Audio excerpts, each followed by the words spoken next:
under arrest.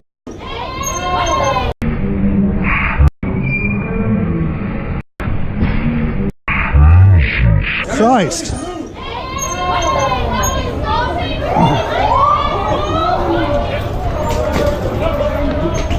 Move back. You're under arrest. You're under arrest. You're under arrest. Find your back.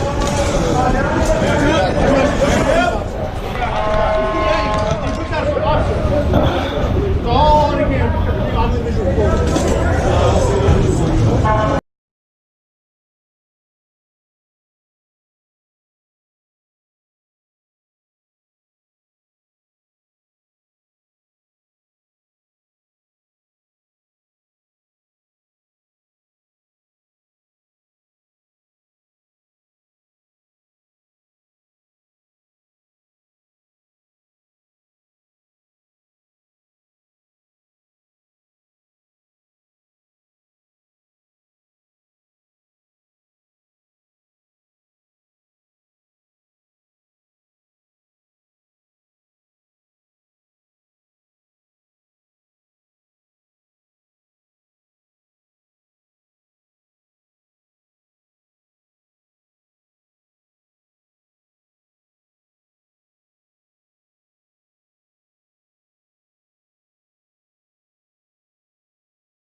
Ich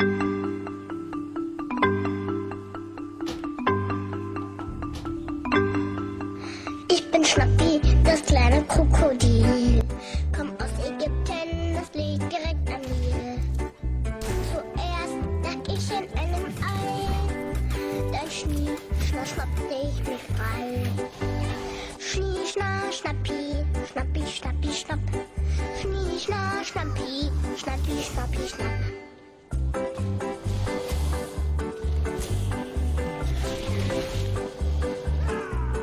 Ich bin Schnappi, das kleine Krokodil. Hab scharfe Zähne und davon ganz schön viel. Ich schnapp mir, was ich schnappen kann. Ja, schnapp zu mir, weil ich das so gut kann. Schnappi, schnappi, schnappi, schnapp. Schnappi, schnappi, schnappi, schnapp.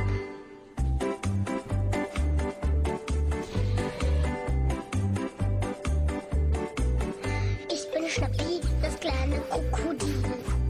Ich schnappe gern, das ist mein Lieblingsspiel.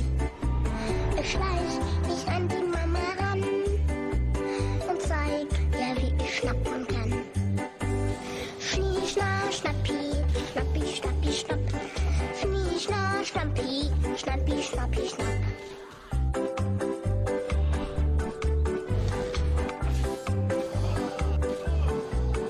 Ich bin Schnappi, das kleine Krokodil. Und vom Schnappen, da krieg ich nicht so viel. Ich beiß dem Papi kurz ins Bein und dann schlaf ich einfach ein. Schnappi, schnappi, schnappi, schnapp. Schnappi, schnappi, schnappi, schnapp. Schnappi, schnappi, schnappi, schnapp. Ja, Schnappi, schnappi, schnappi, schnapp.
Hold on, as love takes you through the night. Hold on for the night. You could see along the beach for miles where the waves kiss the sand. Walking the beach, there were two young souls, barefoot, hand in hand. And all the dreams they had for each other were burning in their hearts. Tonight they find true love. Tonight a fire starts as they long to each other's passion. Brand new love gave birth. Fire so hot, it's burning within like nothing else on earth. And all the hopes they had for each other were buried in their minds. Tonight, a new desire. Tonight, a loving kind. Hold on, as love takes you through the night. Hold on for the night, baby. Hold on for a love that burns so bright. Hold on for the night. You could see the spangled heaven above as the stars lit the sky. You could hear the distant sound from the shore as the waves caress the night. And all those dreams for each other were buried in their minds. Tonight, when you desire, tonight, oh loving kind. Hold on, as love takes you through the night. Hold on for the night, darling. Hold on for a love that burns so bright.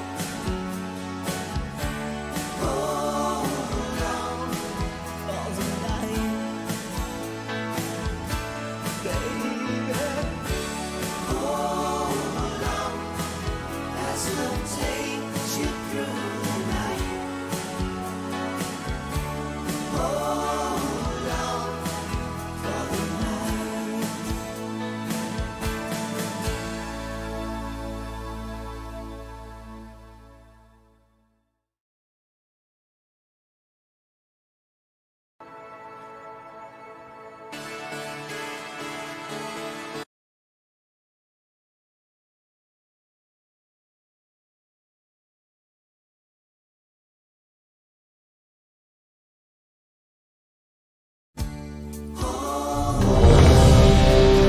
As love takes you through the night.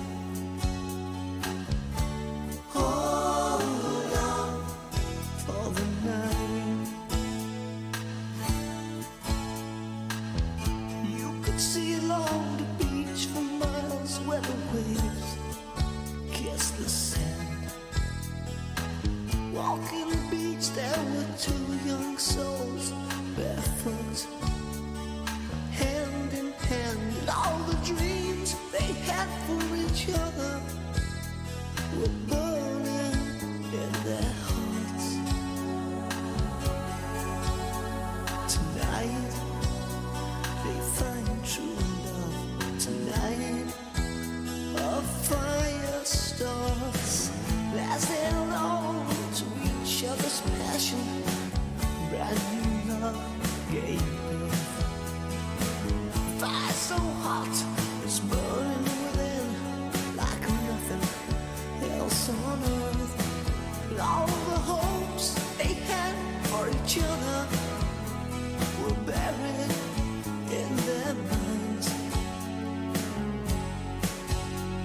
tonight.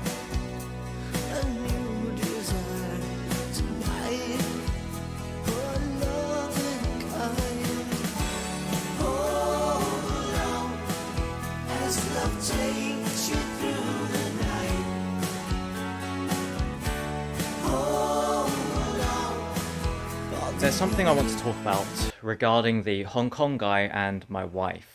If you follow the Hong Kong guy's channel, you may be aware that they went out to dinner together without me. And I'm not very happy about this. And before I start explaining what happened, I just want to make it clear that I'm not expecting sympathy or pity, because I know I've done similar things in the past. So don't start calling me a hypocrite and all that, because I'm very aware about how hypocritical this all sounds, but I still cannot help but feel very, very angry about this whole situation. Okay, so the reason why me and the Hong Kong guy don't make videos together anymore is because I blocked him about 4 weeks ago. Yeah, I know, it's a very long time ago. I blocked him before I met Elvis, and that's because I just don't really feel interested in talking to him or being his friend anymore. Not because he's a bad person, he's a very nice person, I'm sure everyone would agree. I just didn't feel interested in spending time with him or talking to him. In general, I don't talk to men or guys privately on DMs because I'm not interested in talking to guys unless it's a big YouTuber and we're going to make a video together, or if it's some kind of business transaction where we're going to make money together. Apart from that, I don't talk to guys one-on-one because I'm not into guys. And usually most of the time, I will just stop talking to someone if I'm not interested and hope that they will get the hint that I'm not interested in talking to them anymore. And usually, in most cases, they do get the hint and they stop talking to me and they stop messaging me. But for some reason, the Hong Kong guy didn't get the hint. And even though I tried my best to ignore him and reply with very short answers, he carried on messaging me. Now, maybe I'm over-exaggerating when I say this, but it did feel as though he was constantly messaging me. He wasn't messaging me every day, but maybe every few days. But it felt like he was constantly messaging me way too much. And I was just getting kind of irritated with seeing my messenger app full of new messages from him that I didn't really want to have to deal with. So instead of telling him directly that I wasn't interested in talking to him anymore, which I thought would be kind of rude, I decided to just quietly block him and hope that the situation solves itself. But no, because I recently found out that he started messaging my wife instead, and they went out to dinner together, just the two of them. When someone stops talking to you, it doesn't mean, please start talking to my wife instead and take her out for dinner. Now, to be fair, I can't be too angry at the Hong Kong guy because when my wife showed me the messages of him inviting her out, it was quite obvious that he was also inviting me to go out to dinner. But I'm not sure if she made it clear to him that I was not coming. She showed me the messages and she asked me if I wanted to go. I said no. And she said okay. I did not expect that she would go anyway without me. And if I knew she was going to go without me, I would have made it very clear that that would upset me very much. We were fighting on that day that she went out with him, so we weren't really talking to each other. So maybe that's why she didn't tell me she was going to go out and see him. But the reason why I feel like they did it secretly behind my back is because, number one, I didn't know they were going to meet up. I didn't know they were going to meet up on that day, and I thought she went to work. And that's why she was gone. Well, she did go to work, but she finished early, and she ended up spending 4 hours with him, slagging me off on camera, helping him make content. And it's just so annoying because we've been having all these fights recently, and we recently just made up after having a massive fight because of something I said on Discord. We made up, had a nice evening, woke up the next day, had lunch, and we were getting ready to go Christmas shopping. And then I see her watching a video on her phone. I look over her shoulder and it's a video of herself. And I think, that's strange. I don't remember taking that video of her. And then I scroll up and I see it's a video on the Hong Kong guy's channel. And that's how I found out that they went to dinner together without me. I got very angry, started shouting at her, and we had a big argument about it. And I'm kind of ashamed about this, but I did lose my temper and I got a bit violent. No, I didn't hit her, but I did grab my bag and I was trying to pack and she grabbed my bag as well, and there was a bit of a struggle, a bit of a wrestling match over the bag. I didn't touch her, but she lost balance and she fell over onto the bed. She wasn't hurt. I would never hit anyone or be violent to people. But I am getting a bit scared with how easily I'm losing my temper these days and breaking stuff. First it was that glass door, and then a couple years ago I broke this hair straightener, and I kind of had a Kylo Ren moment with the chair and the wall, and you can see there's these big black marks on the wall now. I got very angry,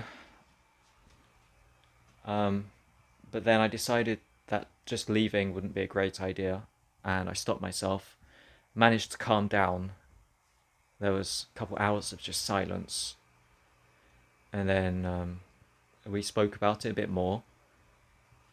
I decided I was being stupid for getting so angry, and we made up. Everything was okay again until the next day, which is today. We wake up, I check YouTube. Guess who just uploaded another video? The bloody Hong Kong guy uploads a second video with my wife. And the same thing happens. I get angry, I start shouting at her, but this time I didn't smash anything, so I guess that's one improvement. The Hong Kong guy explains in his second video that he thought I was coming and he didn't think it would be a problem. So I can't really be too angry at him because I honestly don't think he did this to upset me. But I'm still kind of annoyed at how socially dim he has been in this situation. I don't want to have to repeat myself, but when someone stops messaging you, it doesn't mean he wants you to start messaging his wife and meeting up with her.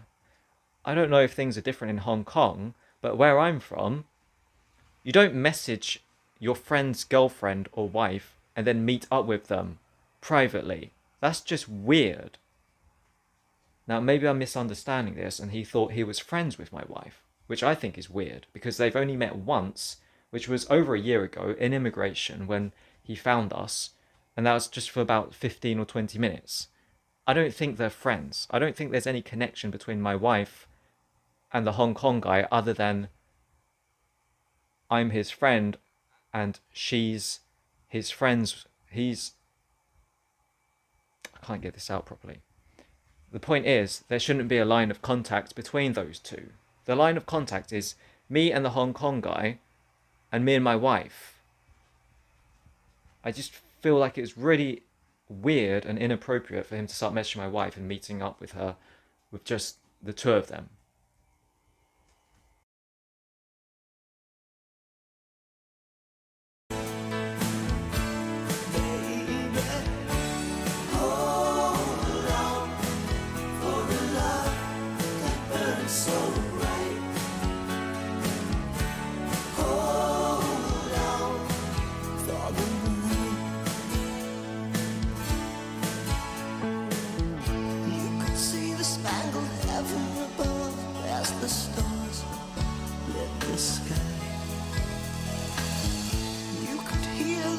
Sound from the shore as the waves caress the night, and all those dreams for each other were buried in their minds. Tonight, when you desire tonight, oh loving kind, hold on. Love takes you through the night. Hold on for the night.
I turn the music up, I got my records on. I shut the world outside until the lights come on.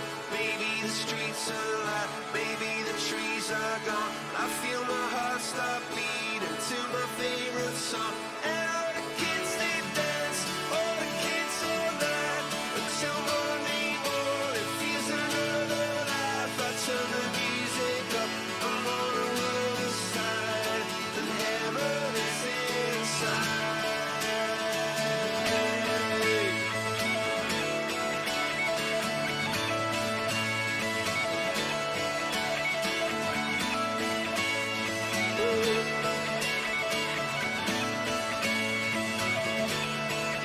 I turn the music up, I got my records on. From underneath the rug, I'll sing a rebel song. Don't wanna see another generation drop. I'd rather be a comma than a full stop. Maybe I'm in the black, maybe I'm on my knees, maybe I'm in the gap between the two trapezes. But my heart is beating and my pulse is starting. Cathedrals in my heart, a sweet song. What is life? I swear you, it looks breaking into to tell me it's alright. A sweet song.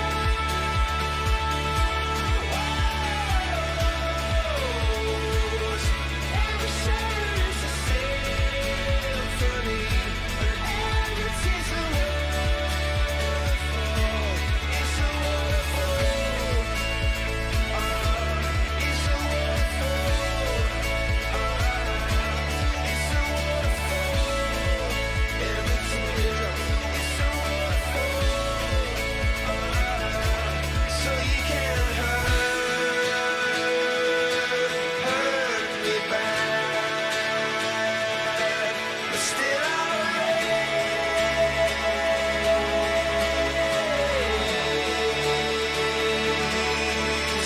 the flag.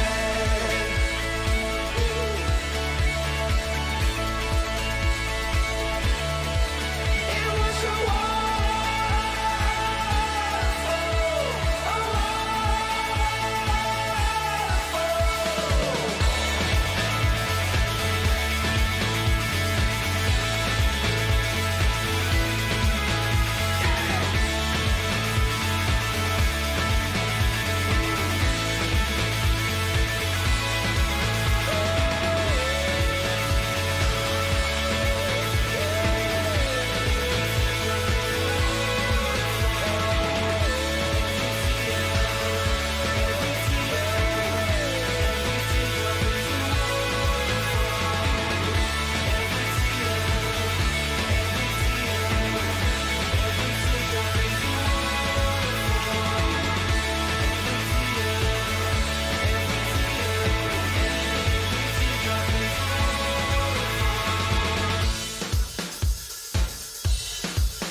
From the ages of 16 to 18, I was completely addicted to online video games, mainly World of Warcraft. So it all started in 2005 after I finished secondary school, and I was getting ready to enjoy a nice long summer holiday before my A-level studies began.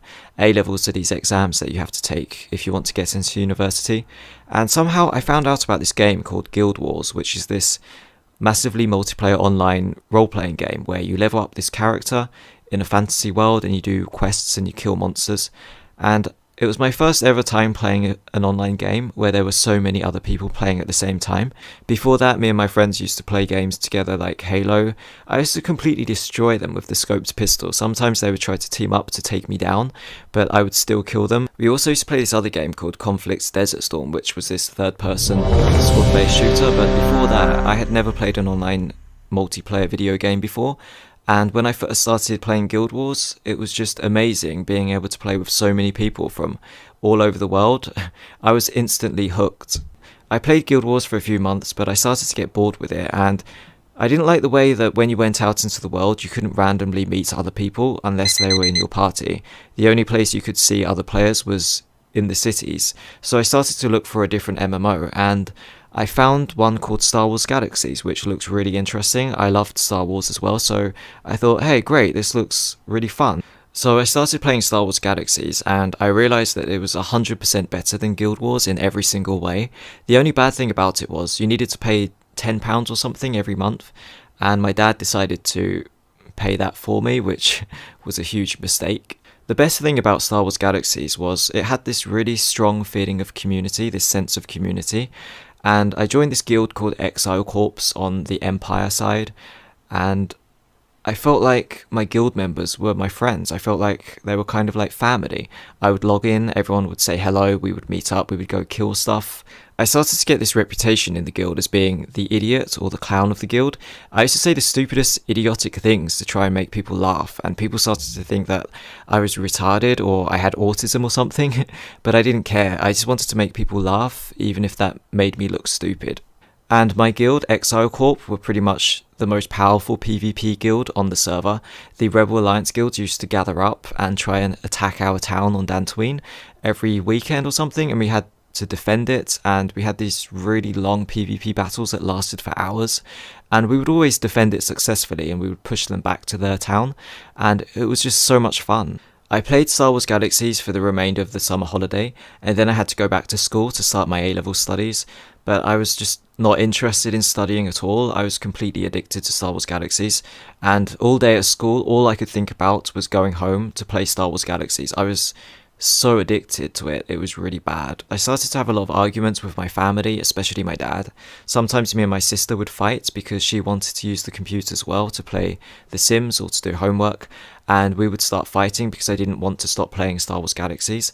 And then my dad got angry and he would take away the internet for the next day.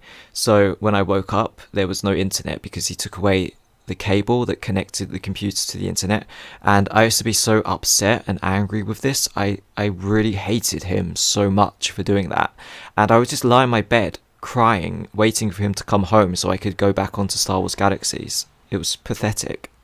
I played Star Wars Galaxies for about 6 months, and then Sony decided to release this new update called the New Game Enhancement, or NGE, which completely ruined the game. It allowed anyone to become a Jedi straight from level 1, and becoming a Jedi was like the most difficult to the most challenging thing in the game, and people were really pissed off about this, so me and all my guild members, we decided to move to a new game, and that new game was World of Warcraft. Oh wait, I forgot to tell a story about Star Wars Galaxies. So there was this one time during the summer holiday when I was playing Star Wars Galaxies, and my friends from secondary school actually came over to my house to try and get me to go skateboarding with them. And I was so addicted to Star Wars Galaxies, I didn't want to go outside of the house. So they ended up coming into my house and they just sat behind me basically on the floor whilst I played Star Wars Galaxies. They tried to watch and I tried to explain to them what the game was about, but they weren't interested because if you don't actually play MMOs, they're really boring to watch, even though they're really addicting. So my mum prepared food and they just sat there and ate food behind me whilst I completely ignored them and played Star Wars Galaxies. After a few hours, they got bored and they left, and that was pretty much the last time I ever saw them. Now that I think about it, I really feel bad about doing that. They were my friends for years and years. We used to play games together all the time. I used to go over to their houses. We used to ride our bicycles around the village all the time. When it snowed, we went sledging together. We used to go to the cinema together. We were really good friends for years, and because of Star Wars Galaxies and my addiction to online gaming, I just chucked that all away, and I treated them like shit when they came over to my house to see me.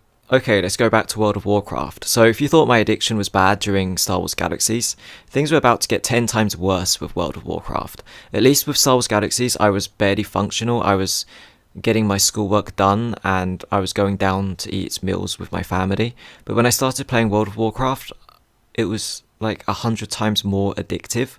And I just started failing everything at school. I started to become really depressed when I was at school. All I could think about was World of Warcraft. During break, I would spend the whole lunch hour on the computer reading websites and forums about World of Warcraft. The minute it turned 4 p.m. and school finished, I would run out of the door and then sprint to the train station whilst listening to My Chemical Romance. And then I'd run back from the train station to my house. I used to be pretty good at running, now that I think about it. Every time I listen to My Chemical Romance now, it reminds me of those days so much. At dinner time, I didn't even eat with my family. I got my mum to bring my meals up to the computer, which was a really bad thing for her to do. She should have said, if you want to eat, if you're hungry, then stop playing your video game and come downstairs and eat with us. I'm not blaming my parents, but I feel like some of the decisions they made weren't very good. For example, my dad shouldn't have paid for my subscription fee. If he wanted me to stop, he could have just cancelled the subscription because I didn't have any money. I wasn't working. I didn't have any income. I wouldn't have been able to pay for a World of Warcraft subscription, but he was paying it for me.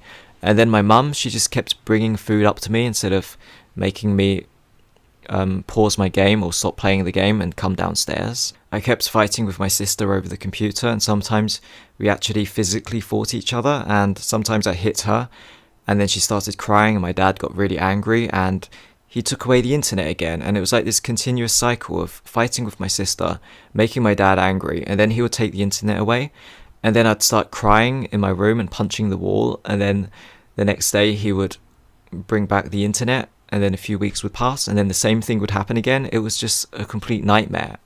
This went on for about a year, and then I had to take my end of year A-level exams and I failed everything miserably. And I decided to stop going to school. I decided to quit school because I was just so depressed. I was so addicted. I just wanted to play World of Warcraft all the time. When I told my dad that I wasn't going back to school, he didn't really have much of a reaction. I don't remember him being really upset or angry about it, which I guess he was. He was just like, oh, okay, oh well. And he didn't say much about it. He never says much about anything, really. It's kind of irritating. He didn't say anything like, no, you're going back to school, or else I'm going to get rid of the internet. I'm going to chuck away the computer. Nope, he just continued paying for my subscription fee. It's kind of weird, isn't it? So you might be wondering, how did I break free from my addiction to World of Warcraft? Well, I'm going to tell you. I discovered this magical thing called anime and Japan. A few months before I decided to quit school, I discovered this thing, this animated cartoon called Neon Genesis Evangelion, and I decided to buy a DVD copy off eBay, and I watched it. I watched it in Japanese, and it was my first time ever watching a proper Japanese anime. And it was my first time ever really listening to the Japanese language, and I was just blown away. I was amazed at how good it was. I was hooked. I was addicted to something new, and I started to watch anime every single day, just a few hours at first. And I started to get interested in learning Japanese and going to Japan and Japanese girls, and I started to get interested in drawing. I drew anime every single day whilst watching anime. I tried talking to my guild members on World of Warcraft about anime and how great it is, and they made fun of me. They started to mock me and tease me, saying that anime's for losers and only idiots watch anime. And I got offended. I got really offended and upset with my friends from World of Warcraft, and I just stopped talking to them. I lost interest in playing World of Warcraft. I was watching more and more anime every single day, where it just ended up taking over all my gameplay time. So basically, I replaced one addiction with another addiction to anime. But at least my anime addiction led to things. For example, I learned a whole new language. I went to a country that I've never been to before, all by myself, and I had sex. I think that if I never went to Japan, I'd still be a virgin to this day.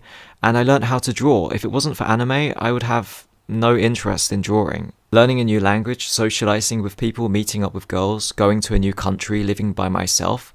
I think these are pretty big accomplishments for someone like me, who was basically a shut-in for years, who had no friends, who was completely addicted to video games, who never left his house apart from school, who had no social life. When I turned 18 years old, I signed up to the job centre and they found me a job, and I started working at this pub in the kitchen, and I saved up money and I bought my very first computer, and I bought this desk that's behind me that I still use even to this day. Sometimes I ask my dad, why didn't you just buy me my own computer? Because if I had my own computer, all the fighting with my sister would have never happened.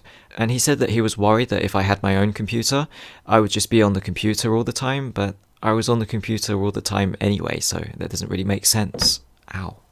I think that if my own child had this same video game addiction, then number one, I wouldn't pay for the subscription fee in the first place, and I wouldn't take his meals up to his room. I'd make him come downstairs to eat with the family, and I wouldn't just let him quit school without there being consequences or a punishment.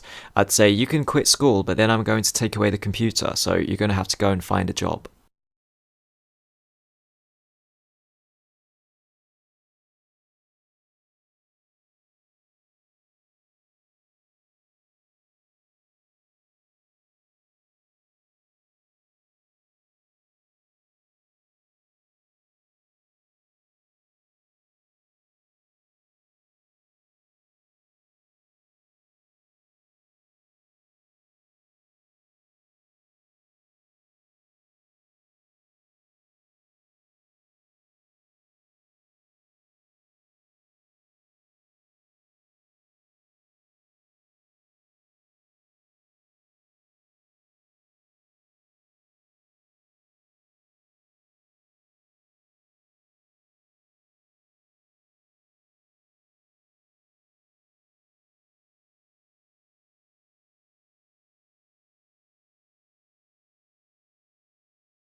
It's a very nice day today in my garden.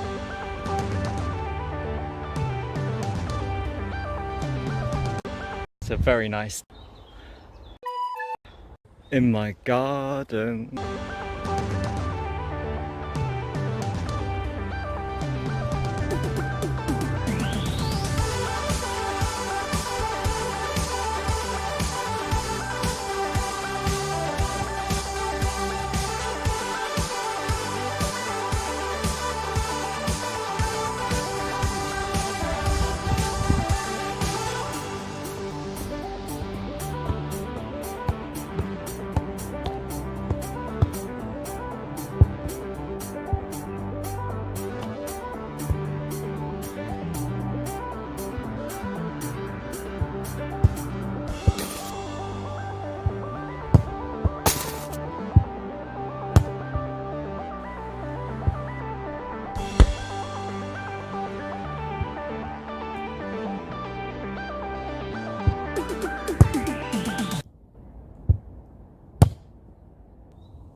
Look, I got this new shaver. It's really good. It's called a Philips One Blade, and press this button and magic happens. And then you can do this.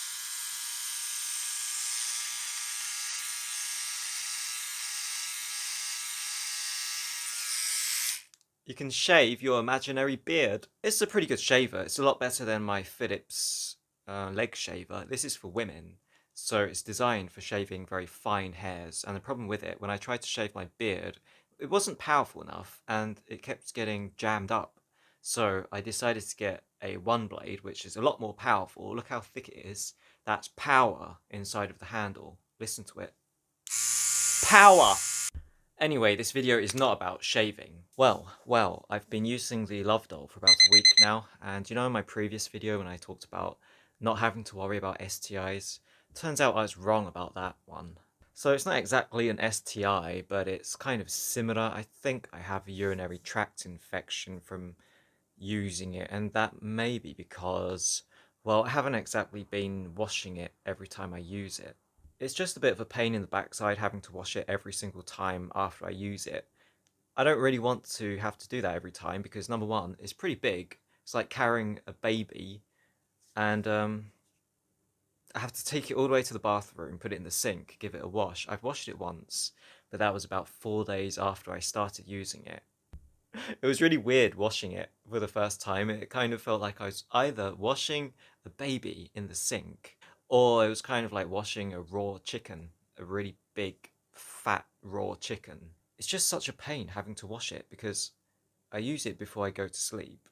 And then after I finish, I just want to go to sleep. I cuddle it and I fall asleep. I don't really want to carry it out of bed, take it all the way to the bathroom, give it a proper washing, when I'm going to use it again when I wake up. Also, I kind of have to be alone in the house to be able to wash it, otherwise it would look a bit weird if my mum saw me walking up and down carrying this decapitated rubber torso. So yeah, I haven't been washing it very much, mainly because I'm really lazy, and I didn't really think it would be a big deal. So what if there's some bacteria in it? I didn't think that bacteria would really be much of a problem because I'm covered in bacteria all the time, and it's never caused me any problems before. Also, I kind of like the smell of myself, and I like it when the doll smells like me instead of a big lump of rubber, because the rubber smell is quite strong.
and I don't really find it very nice to smell rubber all the time, and I just prefer it when it smells like meat. So I didn't think there'd be a problem not washing it and just letting it fester. But seems I was wrong about that one. Yeah, I was wrong because having some issues with my gentleman's area. The first issue would be getting a lot of cheese build up. Even after having a shower later on in the day, the cheese is there again. It also feels a bit itchy as well, and when I go to the toilet, when I'm doing a number one, I can definitely feel some kind of burning sensation, which isn't pleasant. Also feels like someone's pinching my tube as I'm doing my number one. Why am I telling you this? I don't know. I just thought you would like to know, and maybe it can serve as a warning to other people who decide not to wash the love dolls. This is a warning to you. You should wash it, um, unless you want to suffer the same fate as I have. I don't really know what you're supposed to do when you get this kind of infection. I've had it before, ages ago, because of my French girlfriend. Thanks very much, French girlfriend. Because of her, I had this similar kind of infection, and I just left it, and it got better all by itself. Didn't take any medication, and it just went away all by itself. So I think I'm just going to do that and have a break from the rubber and go back to my hands. Good old hands. They never failed me. So don't worry about me. I'll be fine in a few days, maybe a week. Um, but yeah, I appreciate your kind comments. I look forward to seeing you in a future update video. Bye. Hello and welcome back to another episode of Cooking with Daniel. Today we have another mysterious brown paper bag that we are going to be cooking from. So let's open this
I've been unemployed for most of my adult life, and the worst thing about being unemployed is having to go to this stupid job centre. If you don't know what the job centre is, it's basically a place that you go to, and they give you money if you don't have a job. Which kind of makes you think to yourself, what's the point in getting a job if they're going to give me money anyway? The first time I went to the job centre was 11 years ago when I was 18, and my mum dropped me off there.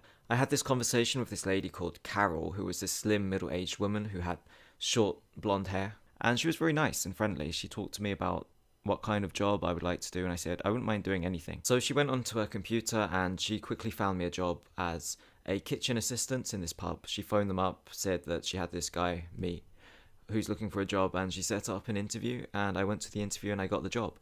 I worked there for nearly 2 years as a kitchen assistant, and that's mainly where I learned most of my cooking skills. After working there for about 2 years, I finally quit that job and I changed jobs and I started working at my dad's company, my dad's office, for a few months before going to Japan for the first time. After I came back from Japan for the first time, I found it very difficult to find another job because I lived in the countryside and I didn't have any qualifications, I couldn't drive, I didn't have any skills, and it's very difficult to find a job if you don't have any of those things. As soon as a new job opens up, a new job vacancy opens up somewhere, hundreds of people will apply for that same job, and if you can't drive and you don't have experience or qualifications, then it's very difficult to actually find a job. So when I came back from Japan for the first time, I signed back onto the job centre for unemployment benefits straight away. And they tried to find me a job. They sent me to a few interviews, which I went to, but I didn't get the jobs at any of those places. And they couldn't find me anything, and I couldn't find myself anything. And after a few months, they started to treat me differently. When you first start going to the job centre, they're really friendly and nice, and then after a few months pass, they start to treat you like you're a naughty school kid. They start talking to you in this condescending, patronising way, and I couldn't take it anymore, so I went back to Japan for a second time, and I managed to find a job in Japan in a convenience store. I went to Japan on the working holiday visa. That was how I was able to work in Japan, and I was supposed to stay in Japan for a whole year, but I couldn't take working at the convenience store anymore. It was driving me crazy, and I didn't want to teach English, so after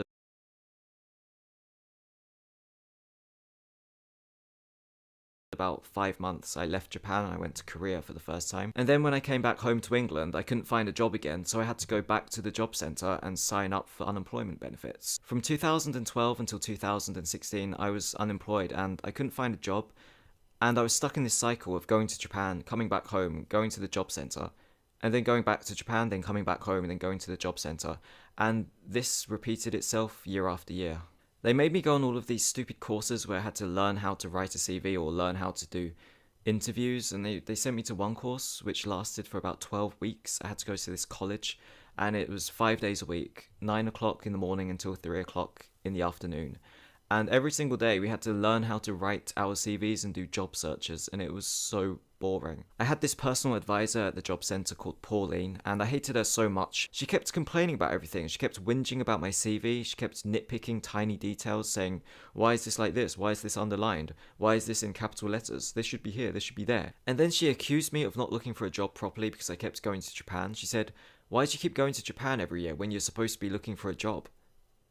What is she, my mother? And then she tried to put me on this work trial where I had to work at McDonald's for 40 hours a week without pay.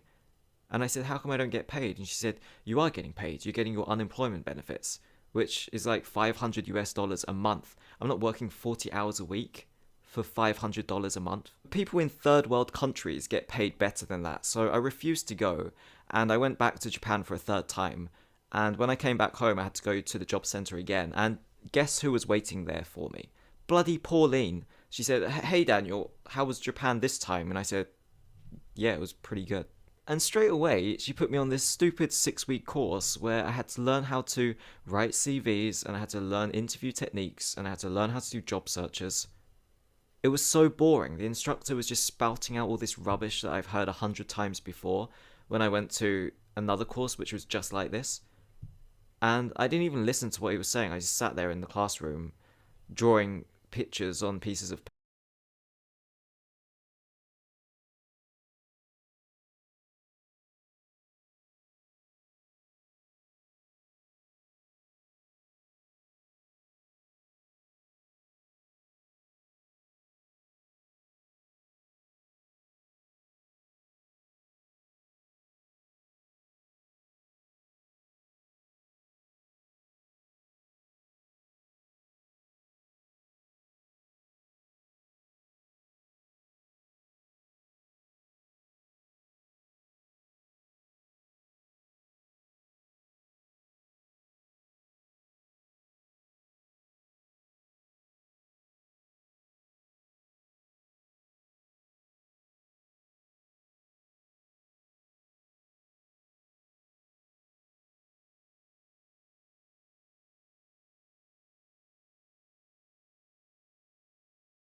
paper doodling, and the instructor saw me drawing and not paying any attention, and he got kind of upset. He said, "Daniel, can I talk to you outside for a bit?" And he took me to another classroom and we had a private chat, and he said, "Don't you think it's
Hello?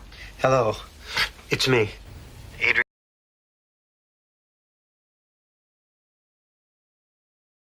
kind of rude that I'm trying to teach you something and you're not paying any attention, you're just doodling the whole time?" And I said,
Yeah, I guess that is pretty rude. And then he said, Daniel, would you like to go home? And I said, yes, I would like to go home. So he sent me home. And then the next week I went back to the job centre and bloody Pauline started whinging again. She said, Daniel, I got a phone call from the instructor and he said, you weren't paying attention during class. And I said, I know, that's because he wasn't saying anything that I didn't know already. And I refused to go back to the course, back to the class. So bloody Pauline decided to put sanctions on my unemployment benefits, which means I don't get any money for a few months, so I decided to go back to Japan. I did manage to finally find a job in 2016, which is when I got the petrol station job, and I worked there for nearly a year. I just hated the whole job centre experience so much. They treated you like you were scum. They were hopeless at helping you find a job. They couldn't even set up interviews apart from that first time with Carol. They kept sending me on these stupid courses which were just a waste of time and didn't help me in any way.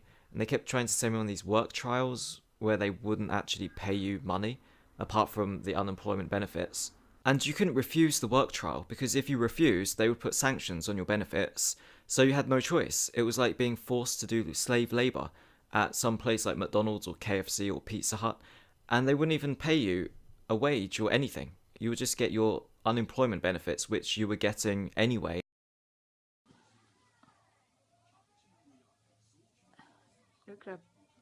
Look at me.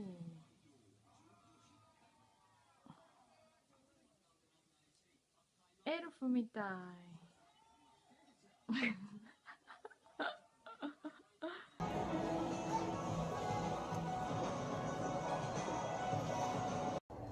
She still hasn't